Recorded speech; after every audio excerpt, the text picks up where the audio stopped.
Hello and welcome to another one video. What was the French Revolution? French Revolution was the result of the mistakes committed by Louis XVI. King of France. The story starts from 1783, when Louis XVI sent army forces ammunition, money and food for helping America during American Revolution. 1771 to 1783. In 1783, when France was already going through economic crisis, and over that Louis XVI's step of helping America in American Revolution through various resources proved to be a disaster for France and made the condition worse there. One economic crisis led to the famine and unemployment in France. 2. Louis XVI was aware of the state of his people, but then also he implemented new taxes over them, which created an atmosphere of confusion and crisis in France. 3. A meeting was conducted of Estates Generals, where the third section of society opposed the new taxes and also demanded for one person, one vote concept, which was denied by Louis XVI. 4. People started demanding for parliamentary form of government and abolishing the Estate General rule.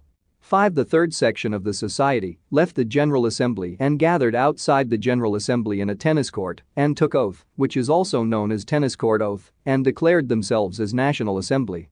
6. Louis XVI tried to suppress the people by using force, which resulted in extreme anger, and people attacked the fort of Bastille, which was a prison of France. They also attacked the houses of the feudal lords, due to which many of the feudal lords escaped to other countries. 7. Louis XVI eventually accepted the proposal of National Assembly and right to vote for all tax-paying men, although women and slaves were not included in this. 8. In 1971, first constitution was passed by the Assembly and results in formation of National Constituent Assembly. 9. National Constituent Assembly lead to the formation of constitutional monarchy in France, which laid the formation of Legislative Assembly in France, i.e., now the king is only a superficial head, all the powers were in the hands of Constituent Assembly. 10. Louis XVI was in no way liked this system and tried to escape to Austria with his wife Marie Antoinette, but was recognized and sent back to France. But this step of Louis XVI filled people of France with anger. 11. Louis XVI was also found indulged in suspicious activities such as Pilonet's declaration, which were against the interest of France and made him quisling in the eyes of people of France. As a result, he was given sentence to death 1793 by court, and this led to the formation of Constitutional Republic from Constitutional Monarchy. Here only we will see that the First War of Coalition started, in which Dutch, Austrians and Prussians etc. collaborated against France. 12. Constitutional Republic gave birth to National Convention 1792. And this laid the foundation of Second Constitution. 14. Although this constitution was progressive, but it increased the tension and conflict in France that resulted in division of National Convention, i.e. Jacobins commoners, and Girondins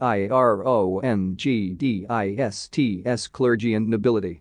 15. Division of National Convention led to the period of darkness and complete vacuum in France, as national conventions were busy fighting. Led to the emergence of Robespierre, i.e. reign of terror under Robespierre. 1793-94. Here only you will see the use of guillotine, slaughtering machine. He slaughtered more than 16,000 people who wrote or protested against him, for example a press reporter and a politician Jean-Paul Marat, who was guillotined. 16. Soon after this the people of France protested against the Jacobins and banned Jacobins, that led to the decline of power of Robespierre, and later on he himself was guillotined. 17. With the death of Robespierre, the National Convention was dismissed, and a directory committee of 5 directors, with tenure of 1 year each, where each director was a resident for 3 months, was formed by Girondists. 18. Directory led to the formation of new constitution, and this resulted in end of French Revolution in 1799. During Reign of Terror we will see Napoleon, who lead the French army and wins in the First War of Coalition in 1802. Later on, in 1804, Napoleon takeovers the Directory rule and establishes his Consul Committee of 3 members. He will become emperor as well and will reestablish monarchy. What is a brief explanation of the French Revolution? French Revolution was started on 5 May 1789 because of several reasons. In 1774, Louis XVI of the Bourbon family of kings ascended the throne of France. Throne came along with severe challenges. Upon his accession, the new king found an empty treasury because of long years of war, which drained the financial resources of France. Under Louis XVI, France helped the 13 American colonies to gain their independence from the common enemy Britain. The war added than $1 billion to a debt that had already risen to more than $2 billion. Lenders who gave the credit now began to charge 10% interest on loans. This was very high. to meet its regular expenses, such as the cost of maintaining an army, the court, running government offices, etc. The French society in the 18th century was divided into 3 estates, and only the members of the 3rd estates were obliged to pay taxes. Social division society of estates was part of the feudal system. In a feudal system, a peasant or worker known as a vassal received a piece of land in return for serving a lord or king, especially during times of war. Peasants made about 90% of the population, however, only a few of them owned the land they cultivated. About 60% of the land was owned by nobles, the church, and other richer members of the 3rd estates. The members of the first 2 estates, that is clergy and nobility, enjoyed certain privileges by birth. Most important of these was an exemption from paying taxes to the state. Opposite to these, peasants were obliged to render services to the lord to work in their houses and fields. The church had its own taxes called tithes, which were collected from the members of the 3rd estates. These included a direct tax, called taille, and several indirect taxes. Within 3rd estates some were rich and others poor. 3rd estates included big businessmen, merchants, court officials, lawyers, peasants, artisans, small peasants, landless labor, servants. Population explosion. The population of France rose from 23 million in 1715 to 28 million in 1789. This caused a rapid increase in the demands of food grain, but production couldn't keep pace with the demand. Most workers were employed as laborers in workshops. But wages didn't keep pace with the rise in prices. So the gap between the poor and the rich widened. The emergence of the middle class. The 18th century witnessed the emergence of social groups termed as middle class, who earned their wealth through overseas trade and manufacture of goods, such as woolen and silk textiles. Besides, 3rd estates included professions such as lawyers or administrative officials. 2 philosophers such as John Locke and Jean Rousseau. Rousseau carried out an idea of government based on a social contract between people and their representatives. In the spirit of the laws, Montesquieu proposed a division of power within the government between the legislative, the executive and the judiciary. On 5 May 1789, Louis XVI called an assembly, the Estates General, to pass proposals for new taxes on the 3rd estate. Versailles was prepared to host the delegates, but there was clear discrimination between the members of first 2 estates and the 3rd estate. The 1st and 2nd estates sent 300 representatives each to participate in the assembly who were seated, while the 3rd estate sent 600 representatives, and they had to stand at the back. The 3rd estate was represented by its more educated and prosperous members. Peasants, artisans, and women were not permitted to attend the assembly. However, the grievances and demands were listed in some 40,000 letters which representative brought with them. The voting principle which had been followed proposed that each estate had 1 vote. This time too Louis XVI was determined to carry out the same thing. But the members of the 3rd estate demanded that voting should be conducted by the assembly as a whole, where each member has 1 vote. This was one of the democratic principles put forward by philosophers like Rousseau, about which we have discussed in the first section. When the king rejected the proposal, members of the 3rd estate boycotted the assembly and moved out. Struggle for formation of National Assembly. The representative of the 3rd estate viewed themselves as representative envoys for the whole French nation. On 20 June they assembled in the hall of an indoor tennis court of Versailles. They declared themselves a National Assembly, demanded a constitution for France, and they started drafting it. They were led by Mirabeau and Abbe Sieyès. While the National Assembly was busy drafting the constitution, the rest of France was going through turmoil. A severe winter shattered. This resulted in high inflation, especially high price of bread, which had been staple diet of French. People spent hours in queues. This made the population distressed. Because of these, crowds of angry women stormed into shops. At the same time, the king ordered troops to enter Paris. At last Louis XVI finally accorded the recognition of the National Assembly and accepted the principle that his power would from now on be checked by the constitution. On the night of 4 August 178, the assembly passed order abolishing the feudal system of obligations and taxes. This order limited the privileges that had been with 1st and 2nd estates. Tithes were abolished, and lands owned by the church were seized too.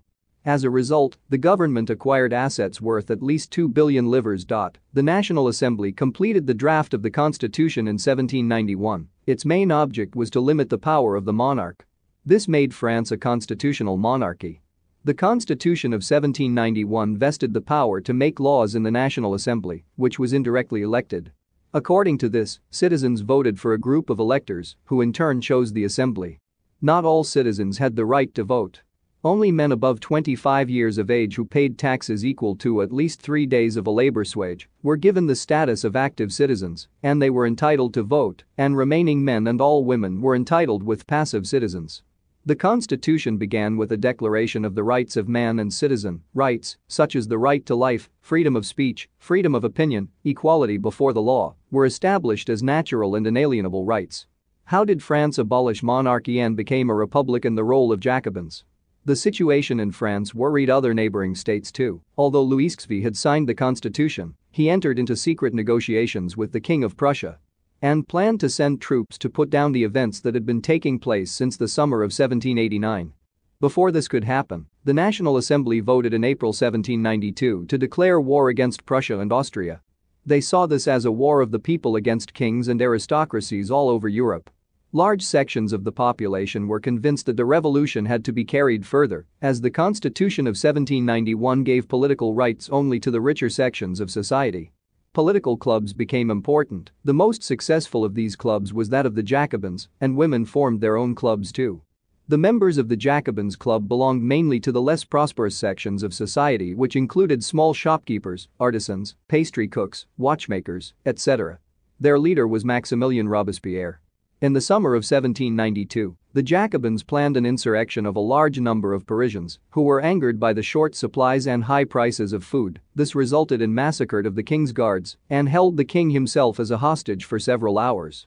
The newly elected assembly was called the Convention, and on 21 September 1792, it abolished the monarchy and declared France a republic. A republic is a form of government where the people elect the government, including the head of the government. On 21 January 1793, he was executed publicly. The Reign of Terror leadership is about vision and responsibility, not power, but this line wasn't suitable for Robespierre. The period from 1793 to 1794 is referred to as the Reign of Terror. He followed the policy of severe punishment. All those whom he saw as rivals or enemies, even the members of his own political power, who didn't agree with his method, were arrested, imprisoned, and if the court found them guilty, then they were guillotined. Robespierre's government issued laws placing a maximum ceiling on wages and prices. Peasants were forced to transport their grain to the cities and sell it at prices fixed by the government. The use of more expensive white flour bread was forbidden. All citizens were allowed to eat the equality of bread, a loaf made of whole wheat. Robespierre pursued his policies so relentlessly that even his supporters began to demand moderation. Finally, he was convicted by a court in July 1794. And on the next day sent to the guillotine. The Directory rules France and emergence of Napoleon Bonaparte, the fall of the Jacobin government, allowed the wealthier middle classes to seize power. A new constitution was introduced which denied the vote to a non-propertied section of the society. It provided for 2 elected legislative councils. These then appointed a directory, an executive made up of 5 members to safeguard against a concentration of power in one hand. However, the directors often clashed with the legislative councils, who sought to dismiss them. The French Revolution began in 1789. Within 3 years, revolutionaries had overthrown the monarchy and proclaimed the France Republic, but it didn't sustain for too long. The political instability of the Directory paved the way for the rise of a military dictator, Napoleon Bonaparte. In 1804, Napoleon Bonaparte crowned himself Emperor of France.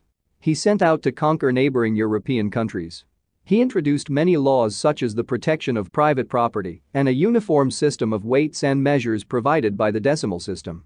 Initially, he was viewed as a liberator who would bring freedom for the people, but soon the Napoleonic armies came to be viewed everywhere as an invading force. He was finally defeated at Waterloo in 1815. Women's role in the revolution: most women of the Third Estate had to work for a living. They worked as launderers, sold flowers, fruits and vegetables at the market, or were employed as domestic servants in the houses of wealthier people. Only daughters of nobles had access to education. To discuss and voice their interests, they started their own political clubs and newspaper. The Society of Revolutionary and Republican Women was the most famous of them. One of their demands was the same political rights as men. They were disappointed that the Constitution of 1791 didn't have anything for them and reduced them to passive citizens.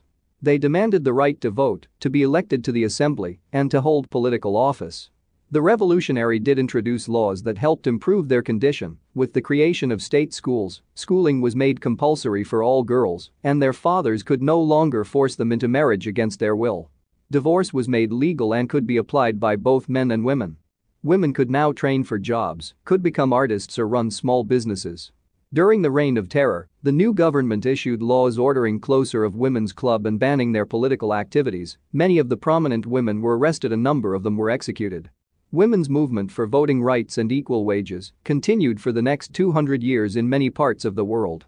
The abolition of slavery. The slave trade began in the 17th century. French merchants sailed from the ports of Bordeaux to the African coast, where they brought slaves from local chieftains. The slaves were packed tightly into ships for the 3-month-long voyage across the Atlantic to the Caribbean, where they were sold to plantations owners.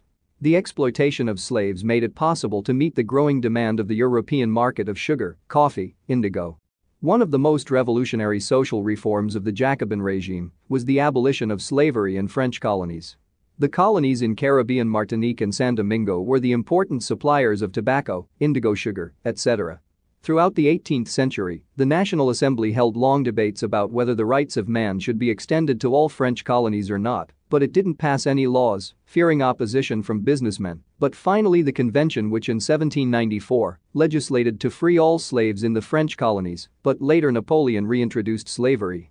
Why was the French Revolution so important? This question comes with an implicit assumption, namely, that the French Revolution was important. And while we usually think of events that have the word revolution in their names as important, historical revisionism will come into play at some point. For example, with the American Revolution, sure, the US became independent, but many historians have pointed out that the social order of the former colonies didn't drastically change because of the revolution, and the US didn't become a great power for having become independent, either. So the American Revolution might have set the groundwork for American greatness later on, but, well, there's a reason the American Civil War gets a whole lot more ink than the American Revolution. There's also the related question of precisely what we mean by the French Revolution. This definition is vitally important and also tricky to nail down. Still, if we go with what has taken hold in the popular imagination as the definitive bits of the French Revolution, what we end up with is a period of time from 1789, when a States General was called and the Bastille was stormed, to 1794, when the Reign of Terror ended with the Thermidorian reaction. When the French Revolution is defined as this 5-year stretch of time, we actually see that it is an extremely important event in world history for a variety of reasons. In the middle of the 18th century, an intellectual movement in Europe called the Enlightenment took hold. The Enlightenment's most fundamental idea was that European epistemology, how Europeans viewed what knowledge was and how it could be acquired, was in need of overhaul. Previously, the dominant approach to epistemology in Europe had been ask the church. Of course, when you re-evaluate how you gain knowledge, you start re-evaluating everything you thought you knew. So, for example, does the sovereign power of a government stem from a divine mandate or a popular one? And if it's the latter, what does that mean regarding a government's obligations to its people? Or another example. Is there a divine reason to respect your social superiors, or do you even have social superiors? These were deep questions, and in much of Europe, they didn't really go too far. I mean, sure, you had your Eastern European monarchs surrounding themselves with prominent thinkers of the Enlightenment and talking about enlightened despotism, but so far as substantive reform went? Not much. And while the leaders of the American Revolution were certainly inspired by Enlightenment political thinkers such as John Locke, when they said such things as all men are created equal, they very obviously didn't mean it. And also, more importantly, the 13 colonies were exactly that. Colonies. They were a backwater who managed independence mostly through the intervention of the French and being able to take enough punches to make the British go into too much debt to make the whole effort worthwhile. Point being, they weren't really considered thought leaders by too many people, and since they were an ocean away, nobody really had to think about them if they didn't want to. From 1789 to 1791, the French Revolution wasn't really all that revolutionary, either. For France itself, sure, it mattered a great deal that feudalism was abolished and that a constitution was set up. It was certainly an extremely short time for such substantive reforms to go through. However, for all of that, you were still dealing with a constitutional monarchy and an aristocracy. It looked a decent bit like the Kingdom of Great Britain. But in 1791, King Louis XVI decided he didn't like the changes, didn't like the idea of more changes, and also that he was going to bolt the country. This decision ended up being a bad one. He failed, and for having tried, the Estates General took a big swing to the revolutionary direction and had him guillotined the next year. In 1792, the French First Republic was declared. And this is when things get interesting, because it's here where that fundamental Enlightenment idea of, but is that actually true? Really comes into play massively. I mean, it's one thing to say all men are created equal, but it's quite another to say no, really, we don't just mean all rich men are created equal. And it's an even more radical step to say that means all men, not just the rich ones, should maintain the same rights, and those who oppose that principle should be punished. Which is to say that it's in the French Revolution that we see the ideas of the Enlightenment give birth to the idea of class struggle. Sure, you'd seen peasant revolts before, but what you hadn't seen was large-scale success in those revolts. The French Revolution, on the other hand, saw the lower classes throw off the shackles that had been placed on them by the upper classes. Of course, this also resulted in the massacre of the aristocracy through the use of the guillotine and the disestablishment of the Catholic Church in France in an unsuccessful bid to avoid going back. Going even further, many of the fundamentals of the French Revolution are outlined in the hugely influential 1848 German-language pamphlet published in England, the Communist Manifesto.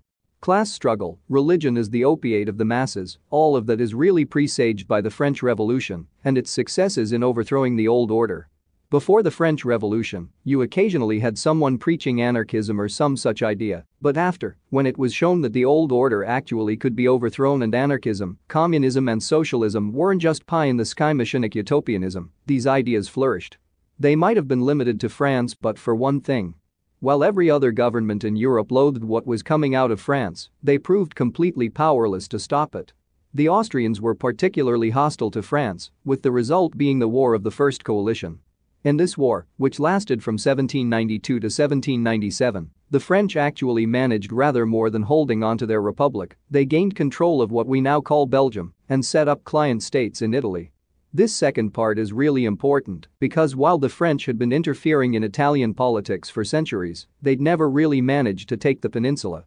Post-revolutionary France, as it turned out, was stronger than pre-revolutionary France, which further legitimized the political left globally. Additionally, the terms of the Treaty of Campo Formio, which ended the War of the First Coalition, made a follow-up war all but inevitable. This would subsequently lead to the rise of Napoleon Bonaparte and the explicit exportation of many of the ideas of the French Revolution during his reign over France, most notably, the legal system that still underpins a good amount of continental European law. This also sets the scene for the dominant political conflict of the 19th century, that between conservatives, who previously held all the power, and liberals, who previously had very little. It wasn't just France that had multiple revolutions in the long 19th century, 1789 to 1914, but it was because of France that these took place.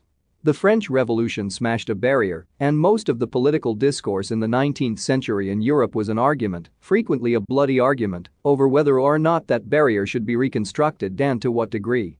This kept going back and forth. Napoleon gave way to the Congress of Europe, a system which was profoundly altered by the 1848 revolutions in Europe, and so on and so forth.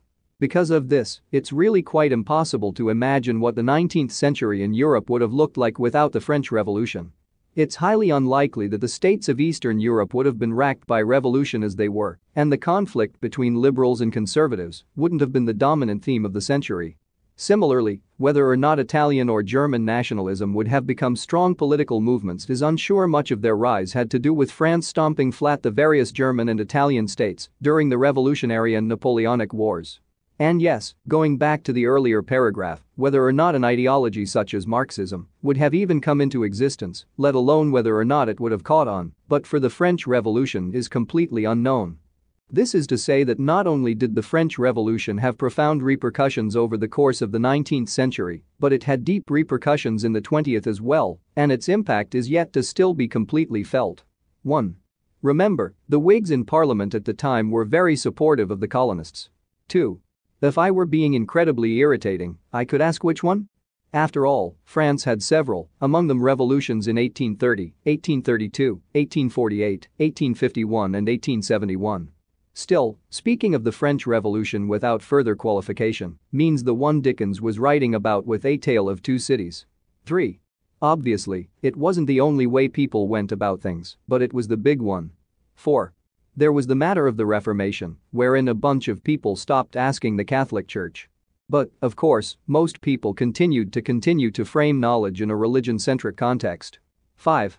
Slavery is the obvious example of their insincerity, but it's not as though elections in the early going of the Republic saw universal suffrage or a particularly democratic process. 6. The UK didn't exist yet. 7. Itself a democratic invention, everyone was executed the same way, and that method was designed to be as painless as possible. 8. Commonly referred to as the Ancien regime. 9. Or more accurately, that the initial steps of getting to those end states weren't impossible. Whether or not these are utopian ideals that cannot be practically accomplished is a debate that continues to this day, but nobody doubts that you can completely chuck the old order. 10. Some British parliamentarians did support the French Revolution, most notably Whig leader Charles James Fox, but they were the ones in opposition, not the majority. 11. The terms political left and political right actually come from the French Revolution. The Royalist Party sat on the right side of the hall where the Estates General met, the Republican Party sat on the left. How would you explain the causes of the French Revolution? There were several causes which led to French Revolution. It was the case of series of difficulties faced by the French people. The causes were social causes. On the eve of the revolution, the French society was ridden with several inequalities. The clergy and the nobles led a life of luxury and enjoyed numerous privileges. On the other hand, the peasants and workers lived a wretched life. They groaned under heavy taxes and forced labor. The middle class, comprising of lawyers, doctors, teachers, etc., also suffered humiliation at the hands of the clergy and the nobles. This state of social inequality was the chief cause of the French Revolution. Political causes. Emperor Louis XVI of France was an empty-headed despot. He and his queen, Marie Antoinette, squandered money on their luxurious living and wasteful festivities. The high posts were often auctioned, so inefficiency reigned supreme. The whole administration was corrupt, and each department had its own laws. In the absence of any uniform system, there was confusion all around. The people were tired of such a rotten system of administration and wanted a change. Economic causes. France had been continually involved in wars which had broken her economy. The luxurious life led by the French King Louis XVI and his queen had made the matter still worse. The people groaned under heavy taxes. The system was so faulty that only a fraction of the taxes could be realized, as the people were too poor to pay the taxes, while nobles and the clergy who could pay were completely exempted from all the taxes. The economy became so bad that the French government had almost reached a state of bankruptcy. Thus, the shattered economy of France proved a major cause of the revolution. Immediate cause. Forced by financial bankruptcy, Emperor Louis XVI was compelled to call a meeting of the Estates General in 1789 AD, after a lapse of 175 years. It generated much excitement as the members of the Third Estate were determined to put forth their problems. But when the first two estates, i.e. the clergy and the nobility, refused to have a common meeting with the Third Estate, the people lost their temper. They had already suffered much in the severe famine in 1788-1789. In this way, the calling of the Estates General in 1789 AD proved to be the immediate cause of the French Revolution. Why did the French Revolution fail? First, let me make clear that there isn't an objective answer for this. This is probably one of the most debated subjects in French historiographhy. In fact, there are those who argue it didn't fail, so my answer is hardly based in objective fact, but rather my own interpretation of the facts. Secondly, by fail I assume you mean devolve into the reign of terror. Others define it failing as Napoleon taking power, but the answer for that is partly linked to the answer to this. I will cover the second briefly for good measure. So, it's 1789, the people of Paris have stormed the Bastille, and the liberal nobility, in favor of a constitutional monarchy, want to know what to do next. So, they have a meeting discussing what form their new government would take. They do a lot of things in this meeting, but two are especially relevant. First, they announce a complete restructuring of the civil service, judges, tax collectors, everyone is being replaced. Then, they dismiss the old royal guard, the gendarmes, and replace them with a national guard, drawn directly from the citizenry. Out with the old, in with the new, right? Well, not exactly. Firing the judges and tax collectors was a political move because the common people, albeit justifiably, hated their guts. Now, the government declared that, while the new taxmen and judges were being appointed, the old ones were still going to do their job. But who's going to enforce that? Why, the National Guard, made of the general population, who, remember, mostly hate the judiciary and tax services guts. See the problem? What followed was a period of violence surrounding Paris that became known as the Great Fear. Government officials were attacked, and the National Guard was unwilling or unable to stop it. For months, the French government had no real influence around Paris. It finally re-established control by 1790, but the National Guard remained unreliable. Ultimately, the French National Convention was never really able to establish a force of reliable defenders. When you combine this with the populace of the city you're based in being radical, you have the recipe for the Reign of Terror. So, what leads to the rise of Napoleon? It's the same issue, really. First, some context. After the Reign of Terror was defeated by moderates in the coup of Thermidor, you had a government called the Directory, which essentially embodied the political moderates. They claimed to be a democracy, but whenever someone they didn't like came to power, they purged them. But if the National Guard was unreliable, how did they do this? The answer was the army. When royalists tried to restore the monarchy in 1796, it was the army, led by a certain Napoleon Bonaparte, who restored order. Now it's time for another digression. The state has often been defined as that which has a monopoly on the use of violence, in short, the only ones legally allowed to commit violence. The question then becomes: who specifically is giving it the monopoly on violence? Who commonly uses it? In the US, this includes the police, state troopers, the army, the National Guard. In France, it was the army. Only the army could be counted upon to defend the government, so if the army wanted to overthrow the government, they could. When enemies of the Directory approached Napoleon Bonaparte, who had united the army under him, there was no one left to defend the Directory. Of course, the people who asked Napoleon to help them were swiftly overthrown by him because they now relied entirely on the army. Vive l'Empereur. So as you see, it comes down to the revolutionary government never gaining a reliable base of support that they could count on to defend them. If the law is unevenly enforced, your government only has as long as it takes for someone to figure that out. Thank you for watching. Please don't forget to like, share, subscribe the video.